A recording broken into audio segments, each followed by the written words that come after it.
माध्यम से पूछें अपना।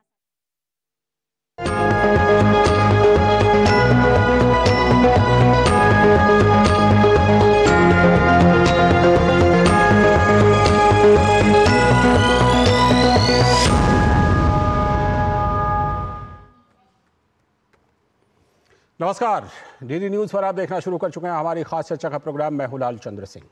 इन दिनों देश के कई इलाकों में भारी बारिश आफत बनी हुई है, लेकिन सबसे ज्यादा नुकसान हो रहा है पहाड़ी इलाकों में। दक्षिण में केरल के वायनाड से लेकर उत्तर में हिमाचल प्रदेश, उत्तराखंड में बारिश और भूस्खलन से भारी तबाही हुई है। राहत और बचाव कार्यों में एनडीआरएफ के साथ ही सेना के जवान भी पुरजोर तरीके से लगे हैं। प्रधानमंत्री नरेंद्र मोदी और केंद्रीय गृह मंत्री अमित शाह भी लगातार हालात का जायजा ले रहे हैं।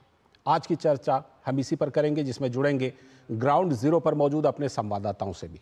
लेकिन आइए पहले देखते हैं कि इन तीन राज्यों में कुदरत की कैसी मार पड़ी है और किस तरह से राहत और बचाव के कार्य चल रहे हैं।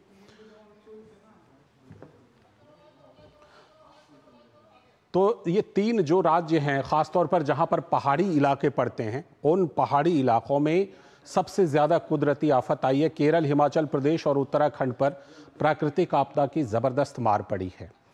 इन तीन राज्यों में सबसे ज्यादा असर हुआ है कुदरती आफत का, और यही वो तीन राज्य हैं जहां पर कि इस समय सबसे ज्यादा आफत, कुदरत की मार, बारिश की जो मार है वो सबसे ज्यादा दिखाई पड़ रही है। केरल, हिमाचल प्रदेश और उत्तराखंड, तीनों राज्यों में हालांकि राहत और बचाव कार्य जो है वो काफी जोर शोर से चलाया जा रहा है। एनडीआरएफ, सेना के जवान, प्रधानमंत्री नरेंद्र मोदी लगातार हालात का जायजा ले रहे हैं। इन तीनों राज्यों में जो हालात हैं और बचाव और राहत कार्य जो चल रहे हैं। केरल के वायनाड में भूस्खलन से भारी तबाही हुई है। इसमें आप जैसा कि जानते हैं कि काफी ज्यादा तबाही हुई है, 4 गांव बह गए थे। तो वायनाड भूस्खलन से 300 से भी ज्यादा लोगों की मौत हो चुकी है और अभी ये आंकड़े और बढ़ सकते हैं।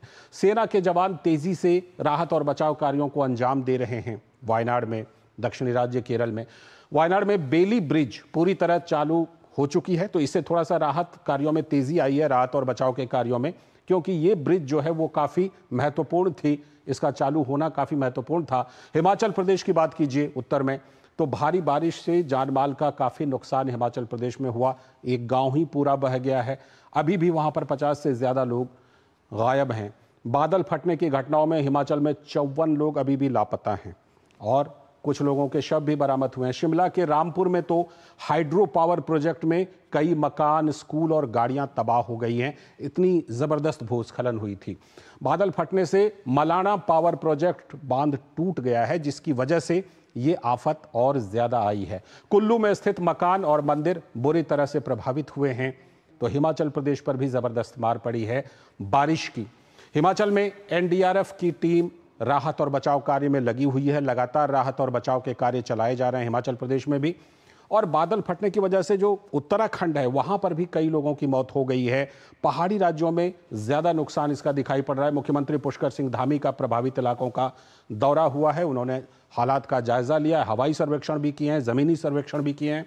केंद्रीय गृह मंत्री अमित शाह ने उत्तराखंड के सीएम से बात कर जानकारी ली है, हालात की जानकारी ली है। MI-17 और चिनूक के जरिए केदारनाथ मार्ग पर फंसे यात्रियों का बचाव किया गया है। केदारनाथ यात्रा चल रही थी तो कुछ यात्री वहां पर फंस गए थे, तो इन हेलीकॉप्टर्स के जरिए, सेना के हेलीकॉप्टर्स के जरिए यात्रियों का बचाव किया जा रहा है। खराब मौसम के कारण केदारनाथ यात्रा भी रोक दी गई है। तो ये जो हालात हैं इन तीन राज्यों में, वो आप देख सकते हैं कि किस तरह से कुदरती मार पड़ी है, बारिश किस तरह से आफत बनी है। और ख़ास तौर पर जो पहाड़ी राज्यों में भूस्खलन है, उन भूस्खलन के चलते इस तरह की घटनाएं हुई हैं। इस तरह की घटनाएं सबसे ज़्यादा साथ में आई हैं, सामने देखने को आई हैं। और बात करें अगर केरल के वायनाड की, तो केरल के वायनाड में लोगों को सुरक्षित स्थानों पर पहुंचाने का सिलसिला जारी है। भूस्खलन में मारे जाने वालों का आंकड़ा 300 के करीब पहुंच गया है। अभी ये आंकड़ा और बढ़ सकते हैं। तो प्रधानमंत्री नरेंद्र मोदी लगातार हालात पर नजर रखे हुए हैं। प्रधानमंत्री कार्यालय ने पूरी स्थिति की जानकारी ली है। इसके अलावा बीजेपी के अध्यक्ष जेपी नड्डा ने भी स्थिति की जानकारी ली है। इसके अलावा नेता विपक्ष राहुल गांधी, कांग्रेस की महासचिव प्रियंका गांधी, वो भी कल वायनाड के दौरे पर थे और पीड़ितों से मिल रहे थे। बात करें रेस्क्यू ऑपरेशन की, तो इसके लिए एयरफोर्स का चिनूक 3 टैंकर एटीएफ की मदद भी भेजी गई है। और मुख्यमंत्री के अनुरोध पर पीएमओ ने हर जरूरी सहायता के प्रति आश्वस्त किया है। इसके अतिरिक्त भारतीय तटरक्षक बल का जहाज अभिनव, उसको भी तैनात किया गया है, जो वायनाड में आपदा राहत शिविरों में वितरण के लिए जीवन रक्षक उपकरण, राहत सामग्री, दवाइयां और ताजा पानी लेकर जा रहा है। डिप्टी कमांडेंट विवेक कुमार दीक्षित के नेतृत्व में 35 आईसीजी कर्मचारियों का एक दल 30 जुलाई से चूरलमाला और आसपास के गांवों में बचाव अभियान चला रहा है। दल ने आपदा क्षेत्रों में फंसे कई नागरिकों की मदद की है और साथ ही उन्हें सुरक्षित क्षेत्रों और राहत शिविरों में स्थानांतरित करने में सहायता की है। वो जीवित बचे लोगों और लापता लोगों की तलाश में मलबा हटाने और घायलों को तत्काल प्राथमिक उपचार प्रदान करने में भी लगे हुए हैं। इस पूरी बचाव अभियान में केरल सरकार, सेना, नौसेना, एनडीआरएफ, अग्निशमन और बचाव सेवाएं, स्थानीय पुलिस और विभिन्न स्वयंसेवी समूह शामिल हैं। भारतीय वायुसेना के परिवहन विमान ने भी वायनाड में महत्वपूर्ण रसद आपूर्ति के साथ साथ निकासी कार्यों में महत्वपूर्ण भूमिका निभाई है। रक्षा मंत्रालय के मुताबिक यहां C-17 विमानों ने बचाव सहायता कार्यों के लिए बेली ब्रिज, डॉग स्क्वाड, चिकित्सा सहायता और अन्य आवश्यक उपकरणों जैसे कि 53 मीट्रिक टन आवश्यक साजो सामान की आपूर्ति की है। तो वायनाड के मुंडकई में इलाके में क्या हैं हालात, ग्राउंड जीरो पर जायजा लिया है हमारे संवाददाता नीरज सिंह ने। केरल के वायनाड में जहां लैंडस्लाइड हुआ था उस जगह पर दूरदर्शन की टीम पहुंची और आपको उन दृश्यों को हम दिखाते हैं कि लैंडस्लाइड की जो शुरुआत है वो कहां से हुई। जो पहाड़ आपको दिखाई दे रहा है यहीं से पहले लैंडस्लाइड हुआ और उसके बाद तेजी के साथ पानी आया और पानी के साथ साथ जो मलबा है वो बहता हुआ इस इलाके में पहुंचा। और आपको बता दूं कि ये मुंडकई गांव है जिसे एक मिनी कस्बा भी बोला जाता था और 3-4 गांव मिलकर ये पूरे इलाके को बनाते थे। और लोगों का ये कहना है कि यहाँ पर 300 से 400 के करीब छोटे बड़े मकान थे और मार्केट, एक छोटा मार्केट था और एक बड़ा टूरिस्ट प्लेस ये इलाका था और यहाँ पर बड़ी संख्या में टूरिस्ट भी आते थे। आगे जो इलाका है वहाँ पर भी कई सारे जो मकान हैं वो डैमेज हुए थे। वहाँ पर भी जो रेस्क्यू की टीम मौजूद है और खोजने की कोशिश कर रही है कि वहाँ कोई बॉडी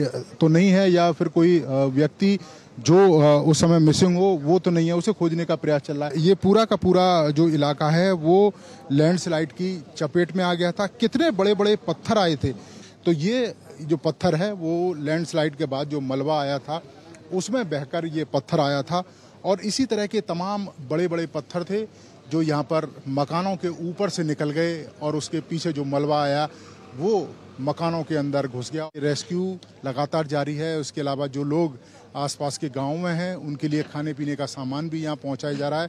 हालात किस तरह के थे ये पत्थर आपको बता रहा है, तो आप समझ सकते हैं कि यहाँ के लोगों ने किस हालात का सामना किया होगा जिस समय लैंडस्लाइड और मलबा आया होगा। कैमरामैन मोहित उइके के साथ Neeraj Singh, DD news, ground zero, Wayanad. और वायनाड में राहत और बचाव के काम में आरएसएस की सेवा भारती टीम भी घटनास्थल पर 30 तारीख से ही मौजूद है। बिना किसी मीडिया कवरेज के सेवा भारती के लोग वायनाड के लोगों की मुश्किलों में मदद कर रहे हैं। फिर चाहे लोगों को रेस्क्यू करना हो, भोजन पहुंचाना हो या मृतक लोगों का अंतिम संस्कार करना हो, आरएसएस से जुड़ी सेवा भारती दिन रात वहां पर यह काम कर रही है।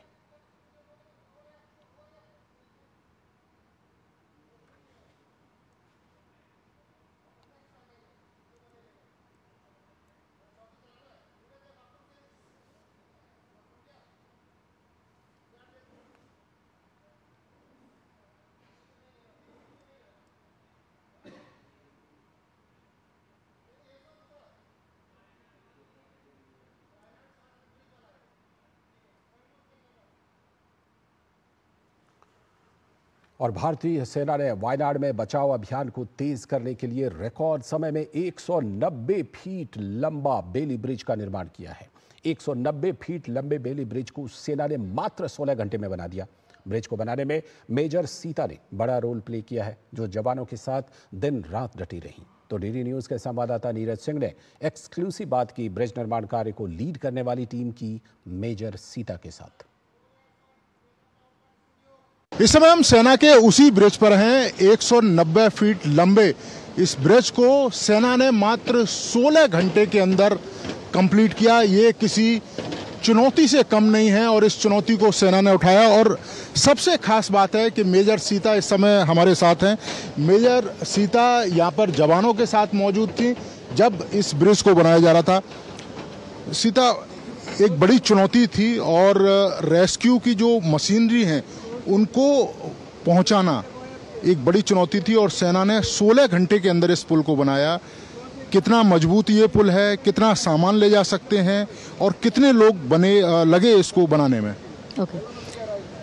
सबसे पहले मैं आपको ये बताना चाहूँगी, एमिजियन सेंटर को जब ये मैसेज दिया गया कि ये ब्रिज को यहाँ पे लॉन्च करना है, कुछ डिफ़िकल्टीज़ ये थी कि ब्रिज साइट पे जो हमारा स्टोर होता है वो यहाँ तक लाने के लिए काफ़ी मुश्किलात हो रही थी, बिकॉज़ ये अकेला रूट है जिसके थ्रू सभी व्हीकल्स का movement, civilian movement, state government movements और हमारे भी गाड़ियों का मूवमेंट यहाँ तक इसी रास्ते से था। तो मुश्किलात ये हो रही थी।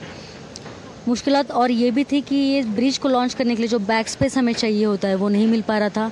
और यही एक रास्ता था जहाँ से रेस्क्यू ऑपरेशन चल रहा था, बॉडीज़ रिकवर की जा रही थी, उनका मूवमेंट यहाँ पे था, एम्बुलेंसेस थी। तो ये सारे जो फैक्टर्स थे, ये डिफ़िकल्टीज़ हमारी टीम को फेस करना पड़ा। पुल की ब्रिज की बात करें, वैली ब्रिज की बात करें, कितना सामान इससे ले जा सकते हैं और दूसरा कितने जवान लगे थे और कितने घंटे में ये कंप्लीट किया आप लोगों ने? इसके लिए यहाँ पे हमारे 144 जवान यहाँ पे तैनात थे। इसको लेस देन 48 आवर्स में ये ब्रिज कंटिन्यूसली काम करके कंप्लीट किया गया है। इसके ऊपर 24 टन जो है इसका कैपेसिटी है। तो ये आपने सुना मेजर सीता जो बता रही थी कि कितनी मुश्किल थी, लेकिन उसके बावजूद भी इंडियन आर्मी लगी रही और कुछ ही कह सकते हैं कि घंटों के अंदर इस पुल का निर्माण किया गया ताकि रेस्क्यू ऑपरेशन में तेजी लाई जा सके। और आप उन दृश्यों को देख भी रहे हैं कि किस तरीके से भारी वाहन इस वैली ब्रिज से चल रहे हैं। कैमरामैन मोहित उइके के साथ Neeraj Singh, DD news, ground zero, Wayanad. तो ये बात थी केरल के वायनाड में आपने हालात देखे। और अब बात करेंगे हिमाचल प्रदेश में किस तरह की आफत मची है। हिमाचल प्रदेश में बादल फटने से मची भारी तबाही से अब तक जानमाल को काफ़ी नुकसान पहुंचा है। राज्य में बचाव कार्य लगातार जारी है। खासतौर पर शिमला के पास बादल फटने की घटना में पावर प्लांट और डिस्पेंसरी को नुकसान पहुंचा था। तो एनडीआरएफ की टीम इस इलाके से लोगों को बचाने के कार्य में दिन रात कार्यरत है।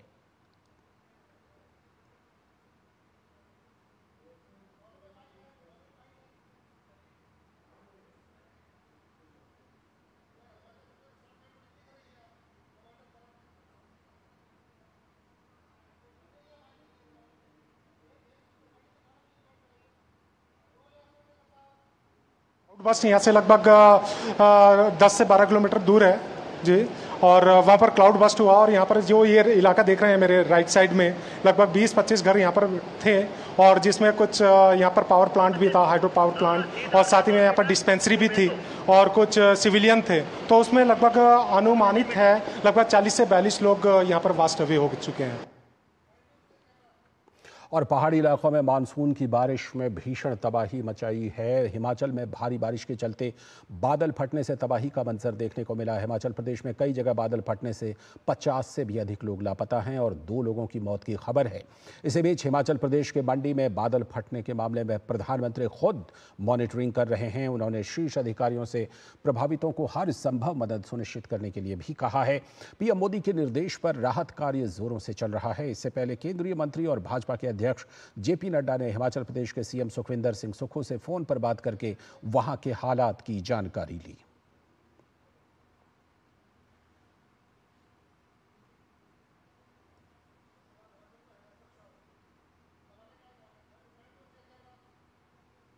और हिमाचल में बादल फटने से मालाना पावर प्रोजेक्ट बांध टूट गया, जिसकी वजह से कुल्लू में स्थित मकान और मंदिर बुरी तरह से प्रभावित हुए हैं।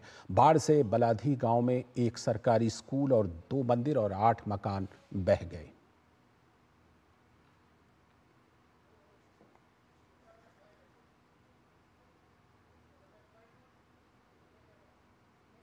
और तीसरा राज्य उत्तराखंड है, जहां पर की आफत आई है। उत्तराखंड में भारी बारिश और आपदा से उत्पन्न स्थिति पर प्रधानमंत्री नरेंद्र मोदी नजर रखे हुए हैं। कल प्रधानमंत्री कार्यालय ने पूरी वस्तु स्थिति की जानकारी ली। रेस्क्यू के लिए एयरफोर्स का चिनूक MI-17 रवाना और साथ ही 3 टैंकर ATF की मदद भी केंद्र सरकार की ओर से भेजी गई है। उत्तराखंड के मुख्यमंत्री के अनुरोध पर PMO ने हर आवश्यक सहायता के प्रति आश्वस्त किया है। बीजेपी के राष्ट्रीय अध्यक्ष JP नड्डा ने भी स्थिति की जानकारी ली है। इसके साथ ही केदारनाथ में फंसे लोगों को जल्द से जल्द सुरक्षित स्थानों पर पहुंचाने का काम लगातार जारी है। इससे पहले उत्तराखंड के मुख्यमंत्री पुष्कर सिंह धामी ने गुरुवार को प्रभावित इलाकों का दौरा किया।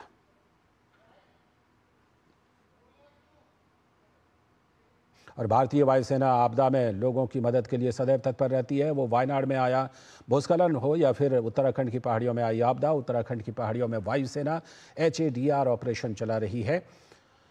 दरअसल उत्तराखंड में हाल ही में बादल फटने की घटना के बाद भारतीय वायुसेना के चिनूक और MI-17 V5 हेलीकॉप्टर गौचर में तैनात किए गए हैं। इसके साथ ही NDRF टीमों के साथ राहत सामग्री का वितरण और खोज और बचाव अभियान भी चला रही है।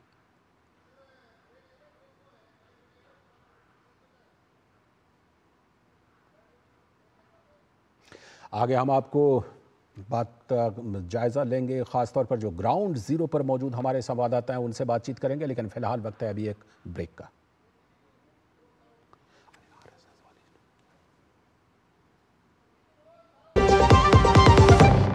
आपके घर के खाने में रेस्टोरेंट जैसा स्वाद ले आए MDH का शाही पनीर मसाला। पनीर को क्या मस्त बना डाला। स्वाद से सबको दीवाना कर दे, दीवाना कर दे। पताका चाय, गजब का स्वाद। मैं क्या जी, सब जानते हैं, जहां दिखे मारियो, अपना समझ के खा लियो। बात जब पीढ़ियों के लिए बनने वाले घर की हो तो जिम्मेदारी बड़ी हो जाती है। गैलेंट समझता है ये जिम्मेदारी। अब MM रिब्स के साथ गैलेंट एडवांस TMT रीबार, निर्माण का रियल हीरो। सर, आप बहुत लकी है कि आपके बेटे ने हेल्थ इंश्योरेंस और बाकी सारी फॉर्मेलिटीज टाइम से पूरी कर दी है। मेरा बेटा? तो फिर आप? पॉलिसी बाजार। क्लेम के टाइम पे हमेशा आपकी हेल्प को तैयार। पॉलिसी बाजार, 1 करोड़ का हेल्थ इंश्योरेंस सिर्फ 390 रुपए महीने से शुरू। गोल्डी छोले मसाले, जहाँ जाए रिश्ते बनाए, जहाँ जाए रिश्ते बनाए, गोल्डी मसाले।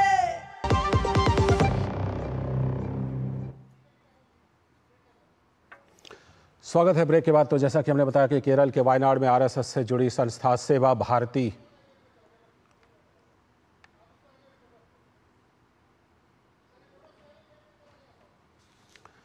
सीधे जुड़ते हैं अपने संवाददाताओं के साथ। हमारे साथ केरल के वायनाड से जुड़ रहे हैं नीरज सिंह, हमारे संवाददाता जुड़ चुके हैं। साथ में हमारे साथ देहरादून से हमारे संवाददाता आशीष रामोला जुड़ रहे हैं और हेमलता शर्मा भी हमारे साथ जुड़ चुकी हैं हिमाचल प्रदेश से। तीनों संवाददाताओं से जुड़ते हैं और ग्राउंड जीरो के हालात का जानकारी लेते हैं। सबसे पहले वायनाड चलते हैं नीरज के पास। नीरज, जिस तरह से कि वहाँ पर आपदा आई, जिस तरह से कुदरत की आफत आई है, अब जाकर के जब बेली ब्रिज का निर्माण हो गया है तो जो राहत और बचाव कार्य पहले से चल रहा था उस कार्य में अब काफ़ी तेज़ी आई है सेना के राहत और बचाव कार्यों में। देखिए, बिल्कुल तेजी आई है और आप देखें कि 16 घंटे के अंदर इस ब्रिज को बनाकर तैयार किया गया और सेना ने दिन रात काम किया। हालांकि बारिश लगातार कह सकते हैं कि सेना के सामने चुनौतियां पेश कर रही थी, लेकिन 144 के करीब जवान दिन रात लगे रहे और मेजर सीता उनके नेतृत्व में इस जो वैली ब्रिज है इसका निर्माण किया गया। ये ब्रिज कितना ज़रूरी था इस बात से आप समझ सकते हैं कि जो मुंडकई इलाका है वो उस ब्रिज से, जो यहाँ पर पहले ब्रिज मौजूद था, उस ब्रिज से करीब 4 किलोमीटर की दूरी पर मौजूद है और वो एक कह सकते हैं कि एक बड़े कस्बे में बिखरा हुआ है जहाँ छोटे छोटे 3-4 गाँव थे। जिस समय लोगों को रेस्क्यू किया जा रहा था तो 4 किलोमीटर केवल पैदल ही एक रास्ता था। जब एक व्यक्ति को भी, अगर कोई घायल व्यक्ति है, उसको लेके आने में 4 से 5 लोगों की जो ज़रूरत है वो पड़ रही थी। इसके बाद जहां ब्रिज बनाया है उस जगह तक उस व्यक्ति को लाया जा रहा था और फिर रोपवे के द्वारा उस व्यक्ति को दूसरी तरफ लाकर तब अस्पताल में पहुंचाया जा रहा था। तो निश्चित तौर पर इसमें जो समय है वो भी काफ़ी लग रहा था। इसके अलावा दूसरी सबसे बड़ी चुनौती ये थी कि वहाँ पर जितना भी रेस्क्यू ऑपरेशन चल रहा था, जो एनडीआरएफ की या सेना के जो लोग थे, जो पैदल जितने इक्विपमेंट लेके जा सकते थे उन्हीं को लेकर वो रेस्क्यू कर रहे थे, जिसकी वजह से दिक्कतें भी आ रही थी क्योंकि बड़े बड़े जो पत्थर वहाँ मौजूद थे। इसके अलावा आप देखें कि 4 से 5 फुट तक जो मलबा है वहाँ मौजूद है। तो निश्चित तौर पर जो उपकरण लेकर जो लोग जा रहे थे वो सक्षम नहीं थे। यही कारण है कि इस वैली ब्रिज की बहुत ज़्यादा ज़रूरत थी और यही कारण है इस चुनौती को सेना ने उठाया और मद्रास इंजीनियरिंग की ये टीम थी पूरी 16 घंटे में इन्होंने इस ब्रिज को बनाया और अब भारी संख्या में और जो वाहन हैं, इसके अलावा जेसीबी मशीन्स हैं या जो भी मलबा को हटाने वाले उपकरण हैं, बड़े बड़े कटर्स हैं, उन तमाम चीज़ों को वहाँ पर ले जाकर जो रेस्क्यू ऑपरेशन है उसमें तेजी लाई है। 4 लोगों को रेस्क्यू किया गया। ये अच्छी बात है कि वैली ब्रिज बनने के बाद सेना और एनडीआरएफ ने मिलकर 4 लोगों को वहाँ से रेस्क्यू किया।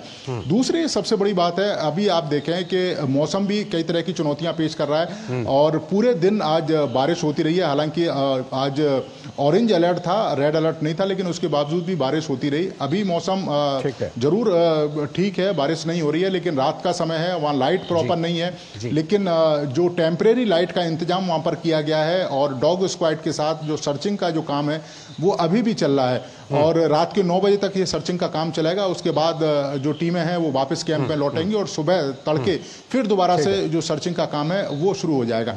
अभी तक हम आधिकारिक रूप से जो हमें बताया गया है, जो डेथ हैं वो हम आपको बता दें कि 204 से ज़्यादा जो डेथ हैं वो हो चुकी हैं।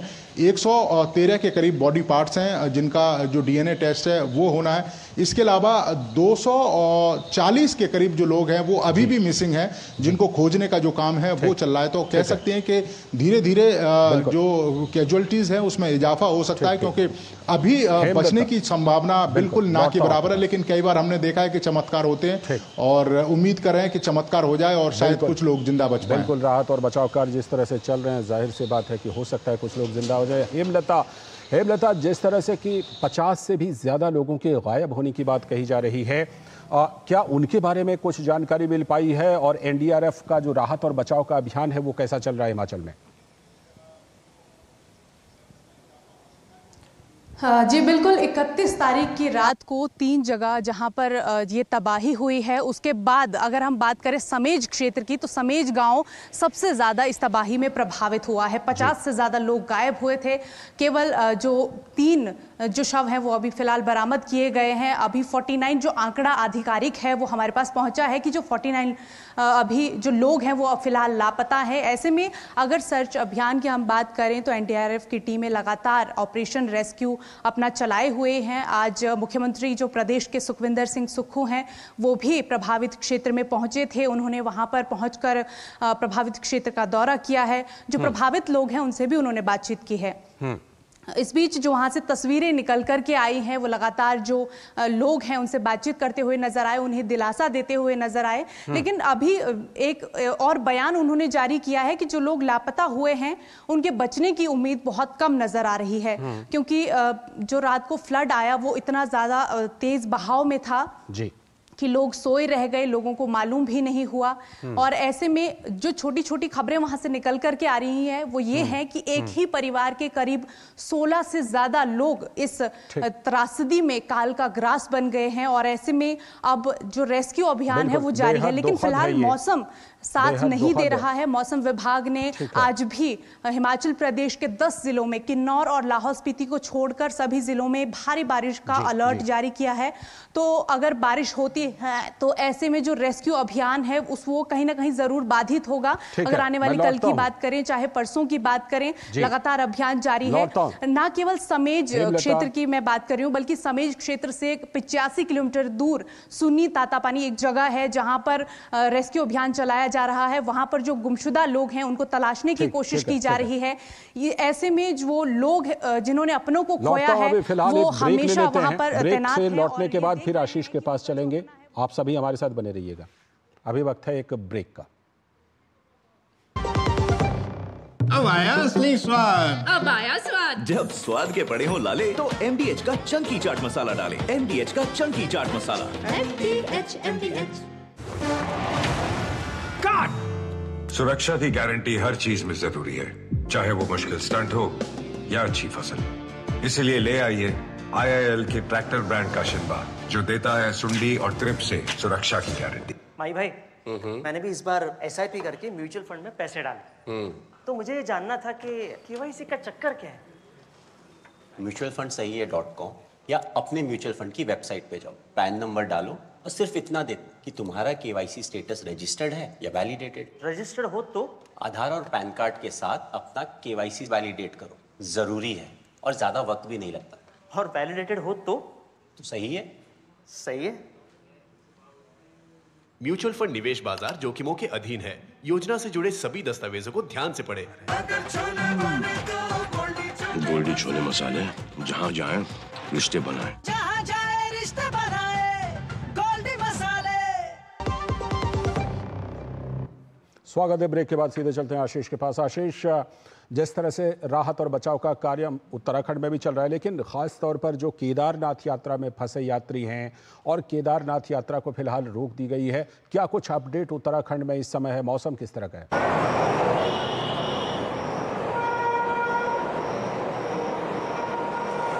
देखिए, बिल्कुल जिस तरीके से बात करी जाए, ये बुधवार रात को ये दैवीय आपदा जो उत्तराखंड में आई, और केदारनाथ की बात करी जाए तो कई श्रद्धालु जो है वो वहाँ पे फंसे, क्योंकि जो नीचे से अगर पूरा जो मार्ग अगर देखा जाए, जो केदारनाथ का मार्ग है वो वहाँ पे कई जगह क्षतिग्रस्त हुआ, तो उससे जो श्रद्धालु थे और जो स्थानीय लोग थे वो वहाँ पर फंसे हुए थे। तो उसको लेके जो है तुरंत कार्रवाई यहाँ पर करी गई। जो जिला प्रशासन है, पुलिस प्रशासन है और भी जो अन्य सभी जो दल हैं वो वहाँ पर लगातार रेस्क्यू अभियान वहाँ पर चलाया जा रहा है। कल जो है वो चिनुक और MI-17 यहाँ पर पहुँच चुका था। गौचर से लगातार यहाँ पे रेस्क्यू अभियान चलाया जा रहा है। 6000 लोगों से करीब 6000 लोगों को अभी तक रेस्क्यू यहाँ पे कर दिया गया है।